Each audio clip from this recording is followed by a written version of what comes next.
తెలంగాణ ఇవాళ తెలంగాణ రాష్ట్ర వ్యాప్తంగా ఉన్నటువంటి బీసీ బిడ్డలందరూ కూడా తమకు రిజర్వేషన్ కావాలని డిమాండ్ చేస్తున్న విషయం మీకు తెలిసిందే.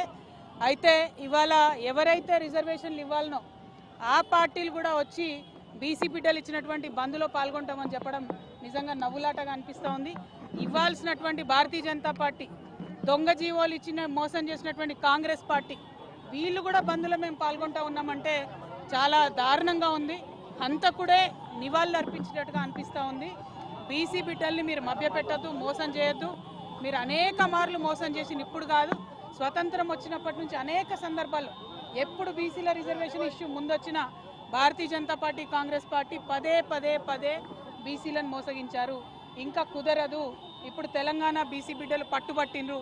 ఈ తెలంగాణ బీసీ బిడ్డల పంతం దేశవ్యాప్తంగా ఉన్నటువంటి బీసీలకు కూడా లాభం జరిగేటటువంటి అంశం తప్పితే ఇంకోటి కాదు.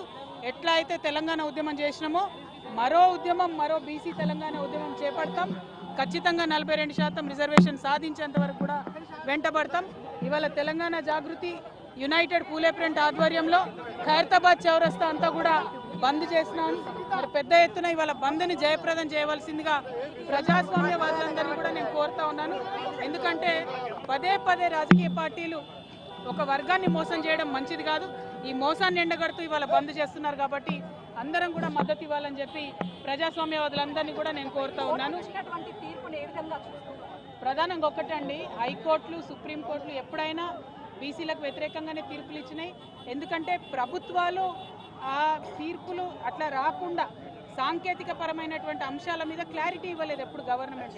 ఉదాహరణకు మన తెలంగాణ రాష్ట్రంలోనే సరైనటువంటి జనగణన జరగలేదు, సరైనటువంటి ఎన్యూమరేషన్ జరగలేదు, సరైనటువంటి dedicated BC commission rules follow అవ్వలేదు. అవన్నీ అయి ఉంటే కోర్టులలో నిలబడేటి.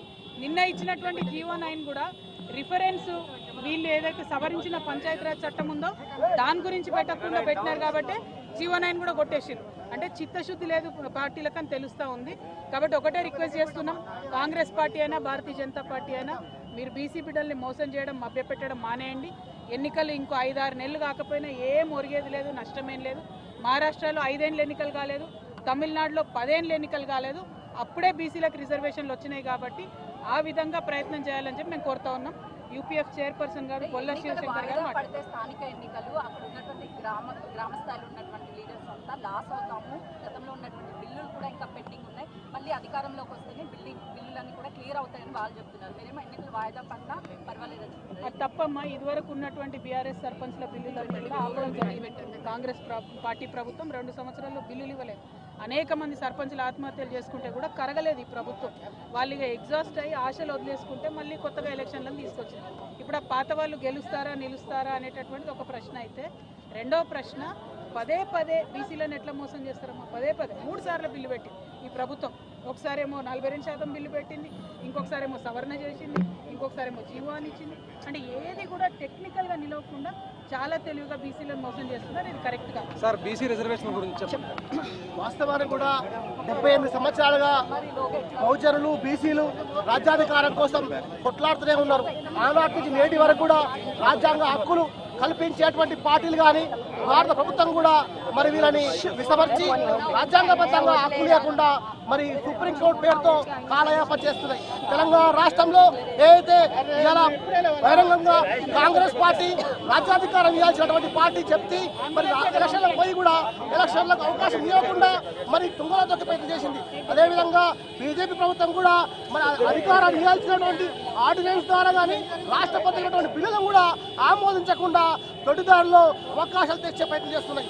ఇవాళ ఏం మాట్లాడుతున్నాం, బీఆర్ఎస్ పార్టీ కూడా కులగణంలో సుప్రీంకోర్టు చెప్తున్నటువంటి న్యాయబద్ధంగా ట్రిపుల్ టెస్ట్ ఆధారంగా మరి అదే కులగణం జరగాలని చెప్పినటువంటి విషయాన్ని గుర్తుంచుకోపోగా కనీసం కులగణంలో కూడా భాగస్వామ్యం కాని వ్యక్తులు ఇవాళ కేవలం కూడా బీసీ జపం చేస్తున్నారంటే కేవలం కూడా బీసీల ఓట్ల కోసం, బీసీల ఓట్లు రావడం కోసమే, జూబ్లీస్ లో గెలవడం కోసం ప్రయత్నం చేస్తున్నారు తప్ప నిజంగా బీసీల హక్కుల కోసం, బీసీలకు న్యాయం జరిగే విధంగా కూడా వాళ్ళు పాటుపడలేరు. మేము ముగ్గురు చెప్తున్నాం, బీసీలైన వాళ్ళు రాబోయే రోజుల్లో తెలంగాణ రాష్ట్ర వ్యాప్తంగా భారతదేశ వ్యాప్తంగా ఏకం కాబోతున్నారు. బలమైనటువంటి బీసీలు అందరం కూడా అవసరం వస్తే మూడో కన్ను తెరిచే అవకాశం ఉంది. మూడో కన్ను తెరిస్తే BRS party, Congress party, BJP పార్టీని ముప్పుడు కూడా భస్మపట్నం చేసే ప్రయత్నం కూడా బీసీలు చేసుకోబోతారు. రాజ్యాంగబద్ధంగా ఏదైతే దొంగ మాటలు మాట్లాడేటువంటి మూడు పార్టీలు కూడా ఖబర్దార్ బీసీలు అందరం చెప్తున్నాం. ఖచ్చితంగా దొంగ మాటలు చెప్పి బంధులు ప్రకటిస్తే కాదు, మాకు రాజ్యాంగబద్ధంగా హక్కు కలగాలి. రాజ్యాంగబద్ధంగా హక్కు వచ్చిన తర్వాతనే ప్రజాప్రతినిధులుగా ఎన్నుకోబడిన తర్వాతనే ఎలక్షన్ జరిగిన తర్వాతనే మరి న్యాయబద్ధంగా రావాల్సిన హక్కులు ఉన్నాయి. మీరు ఏదో కళ్ళబొల్లి మాటలు చెప్పి తూతూ మంత్రంగా చేసి అవి ఏదో చేతులు దుట్టుకుని పనిచేస్తే మాత్రం రాబోయే రోజుల్లో బీసీలందరూ ఆగ్రహానికి గురికాక తప్పని విషయాన్ని కూడా గుర్తు చేస్తా ఉన్నాం. బీసీలందరూ రాబోయే రోజుల్లో మీరు అనుకుంటున్నట్టుగా ఏదో మీ చెప్పు చేతులు లేము, అందరం గ్రహిస్తున్నాం. ఎవరేం చేస్తున్నారు అన్ని లెక్కలు రాసుకుంటున్నాం. చిత్రగుప్తుల లెక్క ప్రతి ఒక్క లెక్కకు కూడా ఒక కౌంట్ ఉంటుంది. ఆ కౌంట్ కూడా రేపు రాబోయే రోజుల్లో కూడా నిర్ణయాత్మకమైనటువంటి అవకాశాలు కూడా మేము ఇవ్వబోతున్న విషయాన్ని కూడా గుర్తు చేస్తా ఉన్నాం. బంధువులు సంపూర్ణంగా బంద్ చేయాల్సిన అవసరాన్ని కూడా బీసీల పక్షాన ఉందని గుర్తు చేస్తున్నాం. జై తెలంగాణ.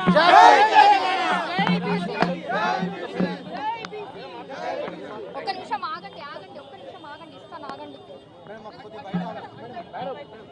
అంబులెన్స్ పోనీయండి ఒకసారి. అంబులెన్స్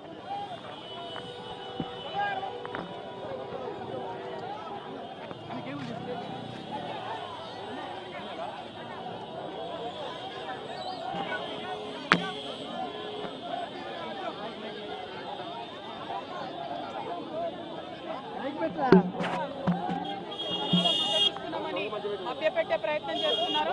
ఇది కరెక్ట్ కాదు. బీసీలకు రిజర్వేషన్ ఇవ్వాల్సినటువంటి భారతీయ జనతా పార్టీ, అదేవిధంగా దొంగ జీవోలు ఇచ్చినటువంటి కాంగ్రెస్ పార్టీ కూడా ఈ బంద్కు మద్దతు ఇవ్వడం అనేది సిగ్గుచేటు.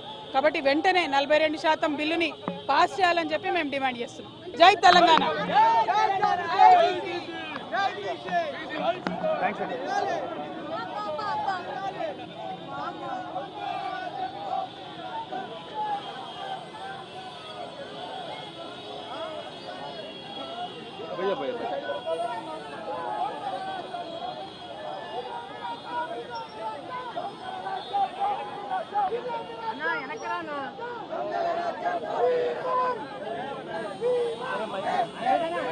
Ay, madana.